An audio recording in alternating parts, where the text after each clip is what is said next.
For today's show on ACT Desi, we have someone special and someone from the National University of Australia. It's called Australian National University, for that matter. And we have with us Simon Haberle. Did I pronounce it right? Yeah, beautiful. Right. So, Simon, why are we here? Well, that's a great question. It's a really special time for us here because at the Australian National University and at my school in particular, the School of Culture, History and Language, we are running a festival called Immersia. And Right. it's a real celebration of all the things we do, all the research, teaching and the students and the kind of communities we engage with. So it's a great time. Right. Just that all of you who are listening to the show and watching this know that who are we talking to. Simon is the director of Australian National University's School of Culture, History and Languages.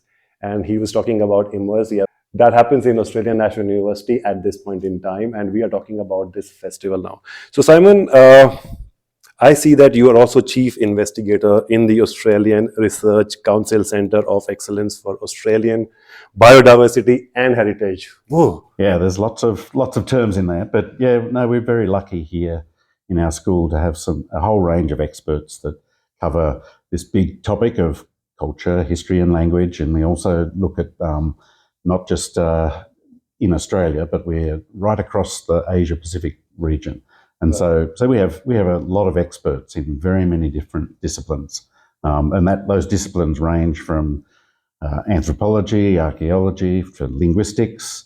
We have 16 different languages that are taught, including Hindi and Sanskrit, and which we're very proud of. And it's a really exciting place to be. And this festival that we're running during this month of September kind of celebrates all that diversity. And it's a great opportunity if people are interested to come along and actually see what we do and hear some of the great experts in these different fields. Yeah. And just come and meet some great scholars that you might have something to chat about with. So tell me, I mean, you work in the biodiversity sector, and this is like biodiversity in a different language school, cultural history school. How does that relate to what you've been doing and what you've been doing here for so long? Yeah, it's a great question. And so part of the work that I do actually deals a lot with the history of biodiversity. So part of that history is looking at not just the history of people in our region, but how people have interacted and changed biodiversity and different landscapes and so on. So that's actually part of my expertise, is to look at how landscapes and biodiversity have changed over not just tens or hundreds of years, but actually thousands of years in the past. And that can tell us an awful lot about why we're in the place we are today and how we got here. And that's very interesting, because that's the question I had it for later, but I will have to ask now because this is like an interesting segue there. So I read very interesting thing in your profile, which was, talking about something to reconstructing past environments that tells the story of past human activity and climate change. Yeah. So please share something about that. That's big words, I know, but look, it's something fascinating. It's a bit like being a time traveler, I guess, where you can go to a place and collect samples that might be 10,000 or even 100,000 years old, and look at those remains and those fossils in that sediment, right? And in those samples under the microscope, we do a lot of that, and we can use that information to basically reconstruct what a place looked like, right? Many thousands of years earlier. So it's a really wonderful kind of journey you can take by just doing the kind of research I do. But then you become like a time traveler and look back in the past and begin to understand that journey from many thousands of years ago through to the present. And how does that relate to the current situation that we are in? We keep talking about climate change. We keep talking about greenhouse gas emissions. We keep talking about a lot of things that is destroying our environment, for that matter. While doing these studies that you do and you reconstruct past, how does that give us insight in what we should be doing in future? That's right. Really, it's a great question, and it's lends to the kind of area where we study, and we study it because we need to know what happened in the past to really get a sense of why we're in the place we are today and what changes have happened to get to where we are today. And we can only do that by looking in history and then in the deep time history as well. So the fact that we know that there's increasing temperatures and these temperatures are at a level that we really haven't experienced for many, many thousands of years in the past. So we know that because we can look into these deep time records and begin to build a picture of what the past was like.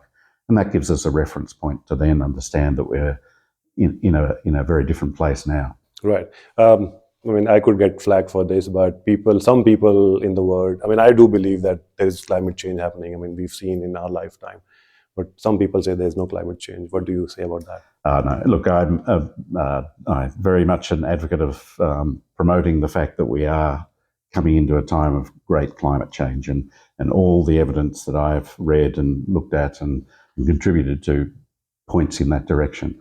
But if people are uncertain, I guess one of the big things is going to hit people in the near future is that their insurance premiums are going to go through the roof, and insurers are not going to want to insure things for floods, fires, and major changes that are coming about because of climate, and you'll see that in your hip pocket. And so these changes actually are very good evidence that climate change is happening and it's going to have an impact on us. So people need to understand that. Everything is though linked to finance and money, but that's, I think, one of the greatest impact that people will know, because all these evidence will translate into some kind of policy. Whether they believe it or not. Yeah, whether they believe it or not. Okay, I think because we are doing it in the reverse order of me as an ACT Desi asking you questions which general audience would, apart from Immersia. So you are pollen guy. If people like unaware people like layman people like me who don't know, just go, and in Canberra especially, wherein pollen is massive and people do suffer. So Mr. Pollen Guy, tell us, why is there so much pollen in Canberra? Yeah, that's a great question. Look, it's one of those things that as I sort of grew up in the world of academia and research, one of my tools that I used and skills that I developed was an understanding of how to identify and work with pollen, which is tiny microscopic particles that blow around in the air, and people will maybe see that now, some of the big yellow clouds of pollen that are blowing out of some of the pine plantations and so on. You'll see that. And that's what one of the things I study under the microscope, to see what they look like, how much is in the air, and which plants are producing this airborne pollen. And Canberra is quite unique for Australia. It's actually a hotspot for hay fever sufferers. And because of that, it's a really important sort of contribution we're making, I think, to the research in hay fever and pollen, is to we actually count every day the pollen that is in the air in Canberra and put it up on a phone app. You can find it on Canberra Pollen or Aerator. There's 2 phone apps that we've developed. So every day people can get this information of what's blowing around in the air and what's getting up your nose and causing your hay fever. So it's a kind of a public health service that we provide in terms of an information that helps people go out and perhaps change the way they're travelling during the day, or take different medicine to at certain times to reduce the impact of hay fever. So that's the kind of process we're doing. But we do that because we have this expertise in pollen identification, and that's the great thing about it being at a university with the kind of infrastructure we have. We have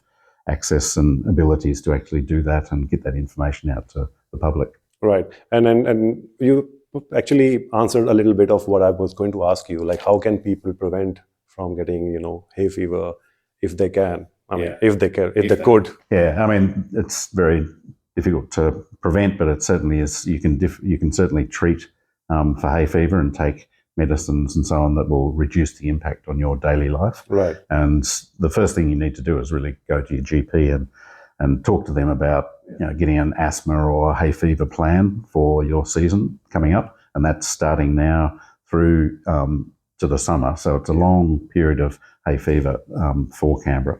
But go to your GP, get that information, and then look at the app every day, and you can actually know when it's going to be really bad, and then take the appropriate precautions. Yeah, you can definitely not not leave house and go for work, but you do have preventive measures like going to GP and get your plan in place before you head out, and look at those apps to find out if there's too much pollen that you can avoid it today. But coming back to where we started at Immersia, and then we're talking about ANU School of Culture, History and Languages festival that is happening in September. And ACT Desi has collaborated with Immersia. We are hosting Glimpse of India, as what we call it. We have a henna workshop talking about little culture, because henna is part of the culture. We have a dance workshop wherein, as I said, even if you don't know how to dance, even if you have two left feet, you can still enjoy and build some appetite. My question to you is, what do you think about Indian food, dance, and music? I love it. Of course, I love it. And so it's we're celebrating here in the school. There's so many different cultures and languages that we're sort of teaching here, but also learning and working with communities in and around Asia and the Pacific to provide an opportunity to understand people's histories and cultures and languages in our region, and what it's like living in Australia as well. So it's really important that we kind of showcase all these things, and the opportunity to eat amazing food. And India has some of the most amazing food in the world, and so I think it's a really wonderful opportunity. And I can't wait for these 3 weeks of Immersia, which is from the 5th to the 30th of September, and it's really exciting time frame for us to actually come together and celebrate, but also learn and better understand each other, I think, in the world we live in. Right, and interesting, because this is just part of the geography that we are scanning. Like India is just one part of it, and Asia Pacific we are talking about. As a school and as a college, what are your expectations? Like when you came up with Immersia, like as a festival of celebration, and we pride ourselves as the most diverse Australian Capital Territory, Canberra. We say like we are multicultural, we are diverse, and a festival like this always adds to that flavor. What was your the concept or the thought behind setting this up for the school and college and university per se? What did you think we were trying to achieve here? Yeah, it's a really important question, and what I think the fundamental thing we're trying to achieve is to make sure that everybody in Australia can see themselves in some way at a university. Universities are an amazing place where you learn and grow and meet people and so on. But it's really important that is reflected in the diversity of the people that not only come to university, but work there and do the research. So, and we are very fortunate in our school to have people from all around Asia and the Pacific working here as researchers, as lecturers, as teachers. And and the students come here because of that from all around the region as well. And so I think is something worth celebrating. And seeing yourself at university, seeing wonderful work that goes on is really important. And I think that is simply one of the great reasons to have this festival and to celebrate the fact that we're promoting and working with and learning so much from each other in this region. There's a very important thing, and which is going around right now. It's about referendum. And it will be unfair sitting next to you and don't ask you that question, because there is narratives around, and then there is factual thing, and then there is your view. Just in like couple of lines, if you would just like to share your view about that. Look, I'm very much in favour of the yes campaign. I'll be voting yes when the referendum comes around for Aboriginal people to have a voice in Australia, and a voice that has been absent, I think, for all of their colonisation history. So really important that we support, come together and give people a voice to be able to move forward and continue to develop, be such an amazing community in Australia. And I'm very fortunate to be able to work with many Aboriginal communities in Australia, and what I've learnt and had the privilege to share and be with those communities is amazing, and pretty much overwhelmingly, I think most of these communities will be also voting yes and wanting to have that voice in Parliament. Thank you so much for your time today, and I hope the audience here in general as well, when this video goes out, they will be very interested in coming up for this festival, which is happening from 5th September to the 30th of September.